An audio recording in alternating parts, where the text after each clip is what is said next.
খতনা শুনতে খুব ছোট বিষয় মনে হলেও এই খতনা করতে গিয়ে আমরা শিশু মৃত্যুরও সাক্ষী হয়েছি। দর্শক, আজকের বদ্যিবাড়িতে আমরা কথা বলবো খতনার পদ্ধতি, সময় এবং আধুনিক পদ্ধতি নিয়ে। এই জন্য কথা বলার জন্য আমার সাথে বদ্যিবাড়িতে উপস্থিত আছেন ডাক্তার মোহাম্মদ তাজউদ্দিন আহমদ। স্যার, আপনাকে স্বাগত বদ্যিবাড়িতে। আপনাকেও স্বাগতম। কেমন আছেন আপনি? আলহামদুলিল্লাহ। আমরা আজকের বদ্যিবাড়িতে খতনা নিয়ে কথা বলছি। শুরুতে যদি ছোট করে জানতে চাই যে খতনাটা আসলে কি? আসলে খতনা যদি বলি আমি ইসলামিক দৃষ্টিকোণ থেকে, এটা হচ্ছে একটা ফিতরাতের অংশ। যেরকম এটা নবী রাসূলদের সুন্নাহ, হযরত ইব্রাহিম আলাইহিস সালাম থেকে আসলে এই প্রচলনটা চলে আসছে। এবং অনেক ফিকহি বা অনেক ফকিহবিদ যারা ইসলামী গবেষক, তারা এই ব্যাপারটাকে অনেক সময় ওয়াজিব একটা কাজের সাথেও তুলনা করেছেন। কেননা যে পবিত্রতা রক্ষার ক্ষেত্রে খতনাটা খুবই গুরুত্বপূর্ণ, বিশেষ করে আমাদের যেহেতু ইবাদতের জায়গাটা ঠিক রাখতে হয়। তো এই দৃষ্টিকোণ থেকে খতনা হচ্ছে একটা দায়মি সুন্নাহ বলা চলে। আর যদি মেডিকেলের দৃষ্টিকোণ থেকে আমি বলি, তো খতনা হচ্ছে আমাদের পেনিস গ্ল্যান্ডের উপরে বা সামনের দিকে ফর স্কিন, প্রিফিউস বলে অনেকেই, বা এটা অনেকে বলতে প্রিফিউস, এটার নামই প্রিফিউস, এবং ফর স্কিন এটাকে অপসারণ করা, গ্ল্যান্স প্যানিস থেকে এই চামড়াটাকে, বাড়তি চামড়াটাকে অপসারণ করাকে আসলে আমরা খতনা বলে থাকি বা সার্কামসিশন বলে থাকি মেডিকেলের ভাষায়। কেন করা হয় বা উপকারিতাটা আসলে কি? খতনা আসলে উপকারিতা, বেশ উপকারিতা রয়েছে খতনার। বিশেষ করে দেখা যায় যে আমাদের ইউরিনারি ইনফেকশন, অর্থাৎ প্রস্রাবের ইনফেকশন অনেক সময় হয় বাচ্চাদের ক্ষেত্রে, যেটা দেখি আমরা ছোট বাচ্চাদের ক্ষেত্রে এটা সবথেকে বেশি হয়। স্মেগমা জুম, ওখানে বিভিন্ন ধরনের সমস্যা হতে পারে, ফাইমোসিস হতে পারে, প্যারাফাইমোসিস হতে পারে। তো এই সমস্ত যেই ডিজিজগুলা বা এই সমস্ত যে কারণগুলো, এগুলোর থেকে বাঁচার জন্য আসলে খতনাটা খুবই জরুরি। আর আমি তো ইসলামিক দৃষ্টিকোণ থেকে বললামই, আমাদের ইবাদতের জায়গাটা আসলে ঠিক রাখার জন্য, পরিচ্ছন্নতা বা পবিত্রতা অর্জনের জন্য খতনাটা মুসলিম কমিউনিটির জন্য বেশ জরুরি। আর মেডিকেলের ভাষায় যেটা বললাম যে আপনার বিভিন্ন রোগ থেকে বাঁচার জন্য, দেখা যায় যে, যেটা আমি আবার রিপিট করছি, যে প্রস্রাবের ইনফেকশন, তারপর হচ্ছে ফাইমোসিস হতে পারে, প্যারাফাইমোসিস হতে পারে, স্মেগমাজুমে বাচ্চাদের বারবার প্রস্রাবের ইনফেকশন হতে পারে। এই সমস্ত যেই সমস্যাগুলো হয়, এগুলো থেকে বাঁচার জন্য খতনাটা আসলে জরুরি। না, এখন আসলে এই যে ইসলামিক দিক থেকে বলছেন কিংবা আমরা যে উপকারিতা দেখছি, এখন অনেকেই কেউ যদি মনে করেন যে করবেন না, সেক্ষেত্রে আসলে ক্ষতি কি হয়? বা অনেকেই তো করেন না, বিশেষ করে অমুসলিমরা। হ্যাঁ, আসলে খতনা দুইটা রিলিজিয়নের মানুষ খুব গুরুত্বের সাথে দেখে। একটা হচ্ছে মুসলিম কমিউনিটির মানুষ, ইহুদিরাও কিন্তু এই ব্যাপারটা খুব আর্লি করে ফেলে। মুসলমানদের ক্ষেত্রে দেখা যায় যে বলা হয়েছে যে বালেগ হওয়ার আগে, অর্থাৎ যেহেতু ইবাদতের যে ব্যাপারটা সেটা হচ্ছে বালেগ হওয়ার পর থেকেই কিন্তু কাউন্ট করা হয়, তো তার আগেই খতনাটা সেরে ফেলা। আর ইহুদিরা দেখা যাচ্ছে এটাকে খুব আর্লি সেরে ফেলে, খতনার দেখা যাচ্ছে যে জন্মের পরপরই সেরে ফেলে। হ্যাঁ, তো খতনা যদি না করে সেক্ষেত্রে ইসলামিক দৃষ্টিকোণ থেকে কিছু সমস্যা আছে, যেটা হচ্ছে যে ইবাদতের জায়গা বা পবিত্রতার জায়গা থেকে একটা ঘাটতি আসবে বা একটা মানে থেকে যায়। এবং শারীরিক দৃষ্টিকোণ থেকে কিছু ঝুঁকি থাকে, না করলে যে সমস্যা হবে এরকম কিন্তু না, না করলে যে একদমই সমস্যা হবে এরকম না, তবে কিছু স্বাস্থ্য ঝুঁকি থেকে যায়। ওই স্বাস্থ্য ঝুঁকিগুলো থেকে বাঁচার জন্য আসলে খতনাটা সেরে ফেলা জরুরি। এখন দেখা যাচ্ছে যে আমরা মুসলিম কমিউনিটিতেও এটা আমরা বংশ পরম্পরায় করে আসছি, বিধান অনুযায়ী আমরা করে আসছি। এখন অনেক অমুসলিমই কিন্তু এটা করছেন, বিশেষ করে আপনার সনাতন ধর্মী। আমরা রিসেন্টলি অনেক খতনা করেছি যারা বিভিন্ন ধরনের ডিজিজে আক্রান্ত হয়েছে, যেমন তাদের ফাইমোসিস হয়েছে, প্যারাফাইমোসিস অনেক পেয়েছি। অনেক কিছুদিন আগে একটা বাচ্চা আসলো যে ওর ফাইমোসিস হয়ে দেখা যাচ্ছে যে ট্রু ফাইমোসিস যেটা বলে, পেনিস প্রস্রাব আসলে ওটা ফুলে যায়, পিছনের দিকে ফুলে যায়। সেই ক্ষেত্রে আসলে সার্কামসিশন ছাড়া আসলে কোনো উপায় থাকে না। সেক্ষেত্রে অনেক বিধর্মীরাও কিন্তু এখন এটা স্বাস্থ্য সচেতনতার জন্য এটা করে নিচ্ছেন। না করলে কোনো অসুবিধা নেই, তবে করে ফেললে কিছু ক্ষেত্রে সমস্যা হতে পারে, সেজন্য আসলে করাটা ভালো, স্বাস্থ্যের জন্য ভালো, স্বাস্থ্য ঝুঁকি থাকে না। কোন বয়স, আপনি বালেগ হওয়ার কথাটা বলছিলেন, কিন্তু স্বাস্থ্যগত দিক বা মেডিকেল টার্মে যদি জানতে চাই যে আসলে কোন বয়সে করাটা সবচেয়ে ভালো শিশুদের? এটা আসলে অভিভাবকদের কাছ থেকে এই প্রশ্নটা অনেক বেশি পাওয়া যায়। অভিভাবকরা আসলে অনেক সময় প্রশ্ন করেন যে আসলে কোন বয়সটা বাচ্চার জন্য পারফেক্ট বয়স। যখন তারা খতনার পরিকল্পনা করেন, আগে থেকেই যারা একটু পরামর্শের জন্য আসেন বা ফোন দেন, তো আগেই একটা প্রশ্ন করে যে আসলে আমার বাচ্চার বয়স 4 বছর, ওর কি এখন খাতনার জন্য উপযুক্ত কিনা। দেখেন, খাতনার যে নির্দিষ্ট কোনো বয়স নেই, তবে যদি খুব আর্লি এজে করে ফেলা ভালো। বাচ্চা যদি একটু বড় হয়ে যায়, অনেক এখন অভিভাবক, আর একটা ব্যাপার আমি আপনাকে ক্লিয়ার করি, অভিভাবকরা কিন্তু এখন খুব একটা শঙ্কায় থাকে বাচ্চাদের অ্যানেস্থেশিয়া নিয়ে, বা ফুল অ্যানেস্থেশিয়া বা লোকাল দিয়ে করবেন কিনা। তবে যদি আমি যেটা আমার অভিজ্ঞতায় দেখেছি, যে লোকাল অ্যানেস্থেশিয়া দিয়ে যে বাচ্চাদেরকে খতনা করা হয় ওদের পারফেক্ট এজ হচ্ছে 4 থেকে 6 বছর। এই সময়ের মধ্যে করে ফেলে ওদেরকে খুব ভালো মতো বোঝানো যায়, কাউন্সেলিং করা যায় এবং খুব লোকাল অ্যানেস্থেশিয়া দিয়ে কিন্তু করে ফেলা সম্ভব। তবে যদি খুব জটিল কোনো আপনার অসুবিধা না থাকে সেক্ষেত্রে আপনার হচ্ছে এই এজটা অর্থাৎ স্কুলে যাওয়ার আগে অথবা 3 থেকে 6 বছরের মধ্যে করে ফেলাই ভালো। আর যদি কোনো সমস্যা দেখা যাচ্ছে যে বারবার ইউরিন ইনফেকশন হচ্ছে, প্রস্রাবের ইনফেকশন হচ্ছে, সেক্ষেত্রে আপনার এটা জন্মের পরপরই করা সম্ভব এবং সেটা একজন ইউরোলজিস্ট বা ডাক্তারের শরণাপন্ন হয়ে সে যদি সাজেস্ট করেন যে না এখন বাচ্চার শারীরিক কন্ডিশন এই অবস্থানে আছে, জরুরি খতনা সেরে ফেলতে হবে, তখন আসলে সেটা কোনো বয়স না, যে কোনো বয়সে করা যেতে পারে। সেক্ষেত্রে এই যে শিশুদের জন্মের পরপর করার ক্ষেত্রে কোনো ঝুঁকি থাকে কিনা? ঝুঁকি বলতে আসলে সুন্নাতে খাতনার ক্ষেত্রে ঝুঁকি জন্মের পরপরই করলে ঝুঁকি ওরকমটা নেই। আপনার এখানে ঝুঁকির মধ্যে একটা অ্যানেস্থেশিয়ার একটা ঝুঁকি থেকে যায়। ফুল অ্যানেস্থেশিয়া করলে দেখা যায় যে জ্ঞান ফেরা নিয়ে একটা সংশয় থাকে। তবে যদি ভালো অ্যানেস্থেশিয়া করা হয় বা ঠিকভাবে অ্যানেস্থেশিয়া করা হয়, যে খতনাটা করছেন সঠিকভাবে যদি করেন, তাহলে আসলে এখানে তেমন কোনো স্বাস্থ্য ঝুঁকি থাকে না।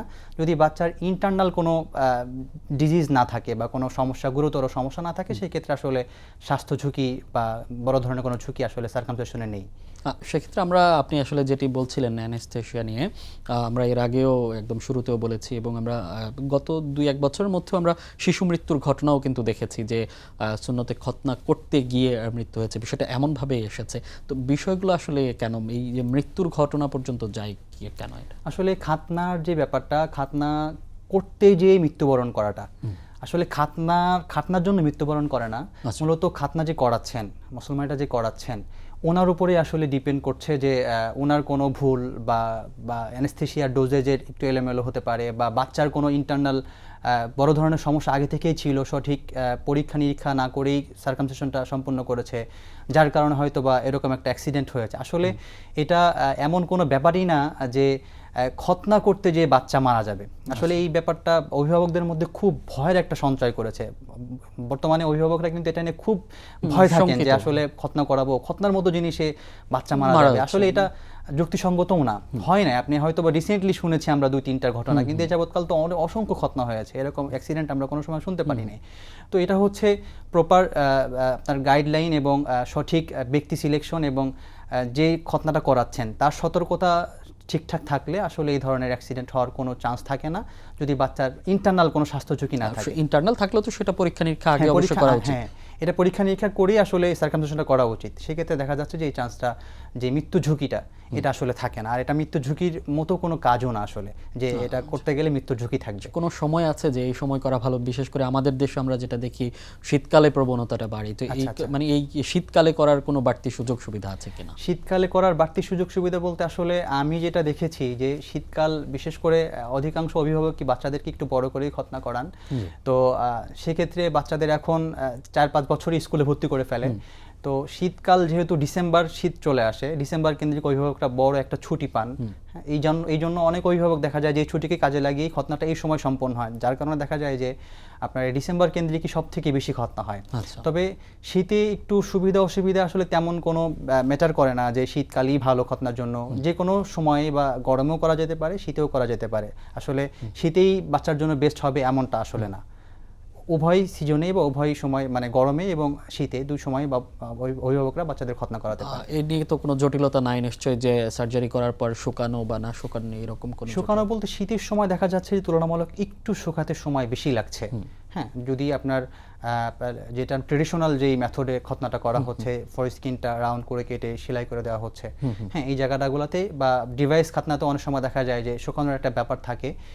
শীতকালীন সময় একটু শুকাতে গরমের তুলনায় একটু সময় বেশি লাগে, কিন্তু তার তো জটিলতা নেই। এখানে কোনো জটিলতা নেই যে শুকাতে সময় লাগছে, তেমন কোনো জটিলতা এখানে আসলে আমরা এই পর্যন্ত দেখতে পারি নাই। আচ্ছা, মেথড নিয়ে কথা বলছিলেন, যদি মেথডেই আসে আসলে সুন্নতে খতনা কি পদ্ধতিতে করা যায়?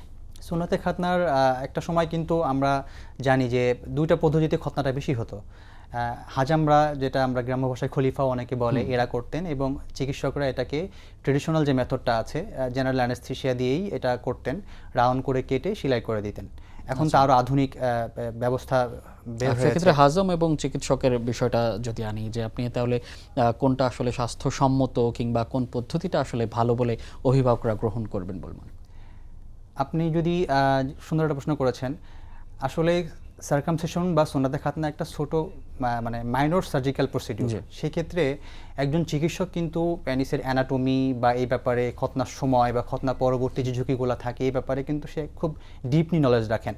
কিন্তু একজন হাজাম যে গ্রামে, তারাও এই খেদমতটা করছেন বা তারাও এই কাজটা করছেন, তো তার খতনা করার সময় এরকম অসংখ্য আমরা অভিজ্ঞতা হয়েছে বা অসংখ্য জিনিস আমরা অসংখ্য তথ্য এভাবে আমরা পেয়েছি যে খতনার সময় তারা গ্ল্যান্ডের সামনের অংশটা কেটে ফেলছে, ফ্রেনোলামটা কেটে ফেলছে। আসলে তখন কিন্তু ম্যানেজমেন্টের জন্য একজন চিকিৎসকের শরণাপন্নই হতে হচ্ছে।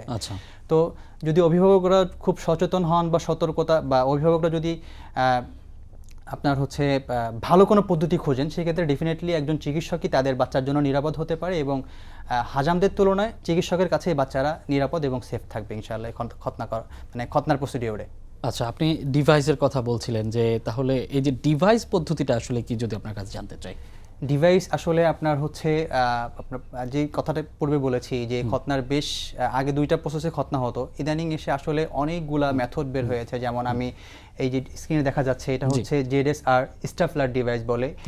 এটা সিলিকনের রিং দিয়ে হচ্ছে আপনার এটা রাউন্ড করে একটা মেজারমেন্ট নিয়ে হচ্ছে স্টাফলারের মাধ্যমে ফর স্কিনটা রিমুভ করা হয়।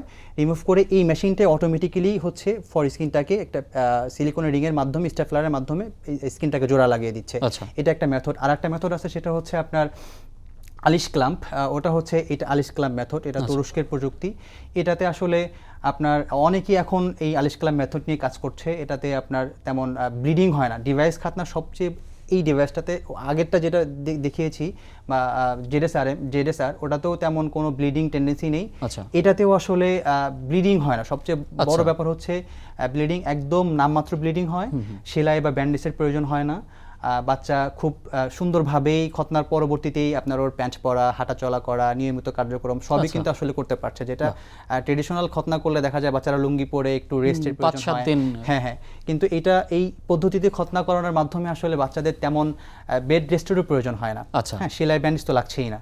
তো আরও অনেক মেথড আছে, যেরকম আপনার শি ক্লাম্প আছে, আয়েশ ক্লাম্প আছে, সুন্না ক্লাম্প বের হয়েছে। এরকম অসংখ্য ডিভাইস আছে যেটার মাধ্যমে আসলে বর্তমানে আধুনিক খতনা বা অনেক চিকিৎসক করছেন বা অনেকেই সেবাটা দিচ্ছেন আর কি। সেক্ষেত্রে বলাই চলে যে রক্তপাত ছাড়া খতনা, যেটি ডিভাইস খতনা। হ্যাঁ, ডিভাইস খতনা রক্তপাত আসলে হয় না কি জন্য, যখন ডিভাইসটা পরিয়ে দেওয়া হয় ফর স্কিনটা, অনেক সময় দেখা যায় যে বাচ্চাদের ফাইমোসিস থাকলে এটাকে সাধারণত প্রথমে একটু ওপেন করে নিতে হয়। ওপেন করে নিয়ে যখন একটা প্রপার মেজারমেন্ট করতে হয়, কারণ এখানে একটা প্রপার মেজারমেন্ট না করলে ফর স্কিনটা বেশি কাটতে পারে, আবার কম কাটলে ঝামেলা, বেশি কাটলেও অনেক ঝামেলা হতে পারে। সেক্ষেত্রে ডিভাইস পরানোর আগে যারা এটা করছেন, প্রপার মেজারমেন্টটা খুব জরুরি।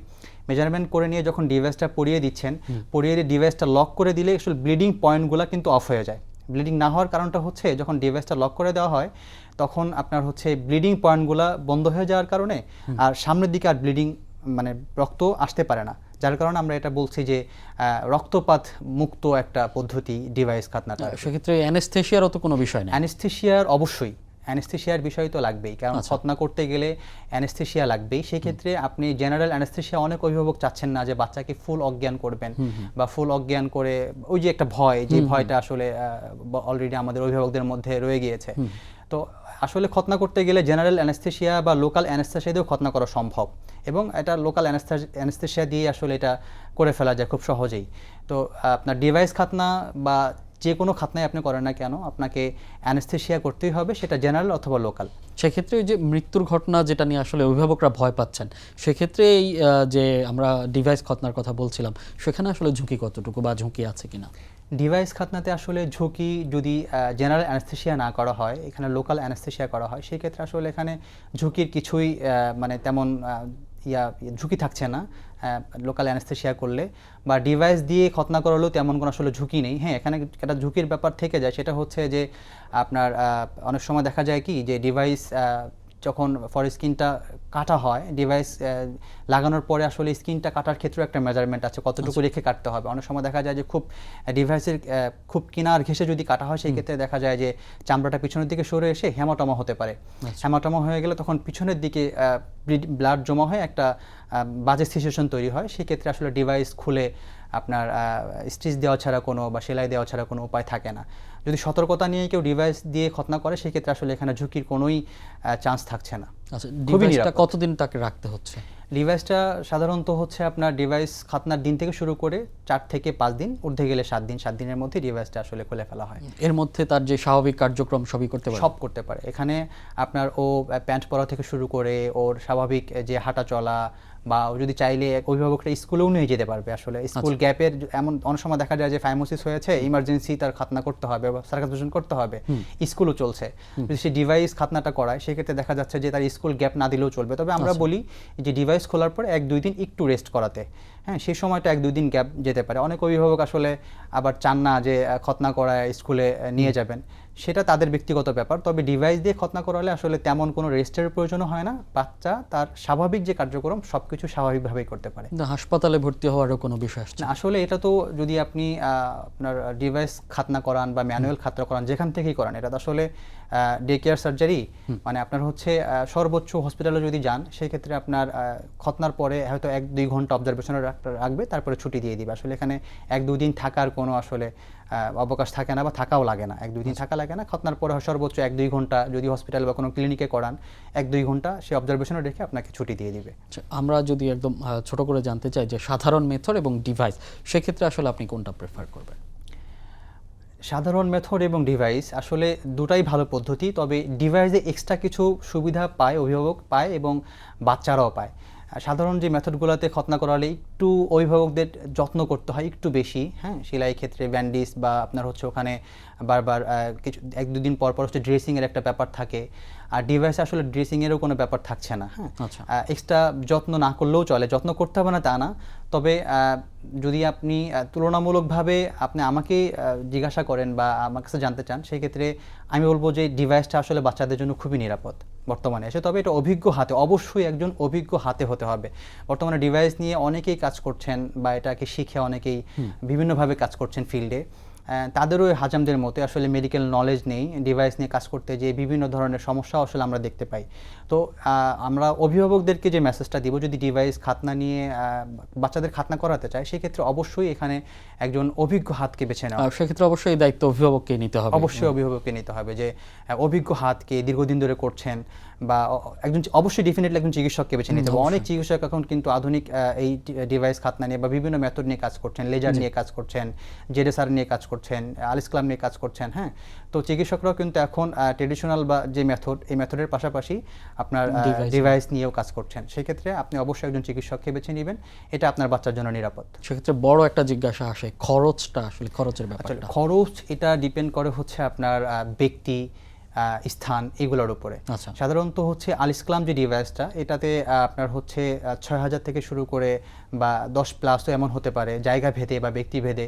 আর স্টাফেলার যেটা জেডএসআর, ওটাতে আসলে ওখানে বিভিন্ন ধরনের ক্যাটাগরির মেশিন পাওয়া যায়। ওটাতে প্রত্যেকটা ডিভাইসে কিন্তু আরেকটা কথা আপনাকে বলে রাখি, ডিভাইসটা কিন্তু একবার ইউজ, মানে প্রত্যেকটা ডিভাইসই কিন্তু ওয়ান টাইম ইউজ। আপনি সেটা আলিসক্লাম করেন অথবা জেডএসআর বা স্টাফেলার করেন। তো স্টাফেলারের ক্ষেত্রে দেখা যায় যে কিছু কোম্পানি ভেদে মেশিনগুলোর দামের কিছু তারতম্য থাকে, সেক্ষেত্রে আসলে ওখানে খরচের ব্যাপারটা মেশিন চয়েসের উপরে আসলে ডিপেন্ড করে। সেক্ষেত্রে ঊর্ধ্বে গেলে হচ্ছে ওই যে বললাম একটা কথা যে ব্যক্তি এবং স্থান, হ্যাঁ, 15-20 হাজার টাকাও লাগতে পারে বা এর কম বেশি হতে পারে এরকম। আচ্ছা, সেক্ষেত্রে আমরা যদি দুটোর মধ্যে তারতম্য করি যে সাধারণ যেই খতনা করা হচ্ছে সার্জারির মাধ্যমে আর ডিভাইস, সেক্ষেত্রে খরচের পার্থক্যটা কেমন? সাধারণ যেই আপনার হচ্ছে খতনা, ট্রেডিশনাল খতনা, এখানে আসলে একজন সার্জন এটাও আসলে এটা করতেছে যে সার্জনের বা যেই খাতনা করাচ্ছেন, যেই ব্যক্তিটা খাতনা করাচ্ছেন বা যেই পরিবেশে করাচ্ছেন, হ্যাঁ, অনেক সময় ওই পরিবেশের উপরে আসলে কিন্তু খরচগুলো নির্ধারিত হয়। একজন করাচ্ছেন একটা মফস্বল শহরে আর একজন খুব ঢাকা সিটির মধ্যে খুব ভালো একটা জায়গায় করাচ্ছেন, হ্যাঁ। তো এইটা হচ্ছে যে ডিপেন্ড করবে হচ্ছে ব্যক্তি এবং স্থানের উপরে। আর একটা কথা আপনাকে আমি যেটা বলতে চাই, ডিভাইসের ক্ষেত্রে এটা খুবই গুরুত্বপূর্ণ। অভিভাবকটা আসলে স্টাফেলার বা জেডএসআর নিয়ে অনেক ভিডিও পাওয়া যায় ইউটিউবে বা গুগলে। অনেক অভিভাবক আমাদেরকে জিজ্ঞাসা করেন যে আমরা বাচ্চাদেরকে স্টাফেলার দিয়ে খতনা করাতে চাই, জেডএসআর ডিভাইসটা দিয়ে, আলিসক্লাম বা অন্য মেথডের থেকে, যেহেতু আপনার হচ্ছে জেডএসআরটা একটু বেশি আধুনিক।